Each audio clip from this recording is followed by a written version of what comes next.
നഗര സഭയായാലും കുന്നംകുളം നിയോജക മണ്ഡലമായാലും കുന്നംകുളത്തെ സംബന്ധിച്ചിടത്തോളം ഒരു ശുക്രദശ ഉള്ള കാലമാണ് എന്നാണ് ഞാൻ കരുതുന്നത്.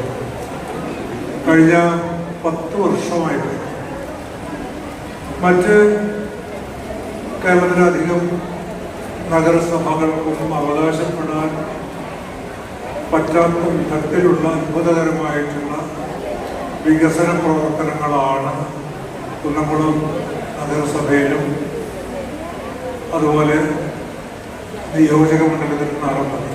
അത് ഈ നിയോജക മണ്ഡലത്തിലും നഗരസഭയ്ക്കും അങ്ങനെ വലിയ ഈ വികസനത്തിൻ്റെ കാര്യത്തിൽ അങ്ങനെ വലിയൊരു ചരിത്രമുള്ളതായിട്ട് ഒരു ചരിത്രരേഖയിൽ ഞാൻ കണ്ടിട്ടില്ല.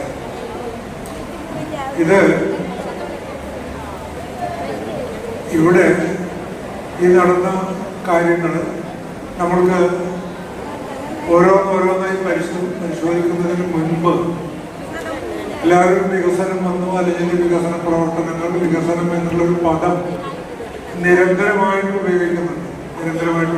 സംസ്കാരം നിരന്തരം ഉപയോഗിക്കുന്ന പോലെ വികസനം എന്നുള്ള പദവും നിരന്തരം ഉപയോഗിക്കുന്നുണ്ട്. ഇതിൻ്റെ അർത്ഥം വലിയ പിടിയില്ല പലർക്കും ഉപയോഗിക്കുന്നവർക്ക് എന്നെനിക്ക് തോന്നുന്നു. ഈ വികസനത്തിൻ്റെ പ്രധാന ഫലം എന്ന് പറയുന്നത്, അതിൻ്റെ ലക്ഷണം എന്ന് പറയുന്നത്, ആ വികസനമുള്ള സ്ഥലത്ത് മനുഷ്യര് സമാധാനത്തോടും സന്തോഷത്തോടും അഭിമാനത്തോടും കൂടി ജീവിക്കുക എന്നതാണ്. കുന്നംകുളത്തിനെ സംബന്ധിച്ചിടത്തോളം ഇപ്പോൾ നടക്കുന്നുണ്ട്. നിലവിളികൾ അധികം ഭാഗങ്ങളിലൊന്നുമില്ല.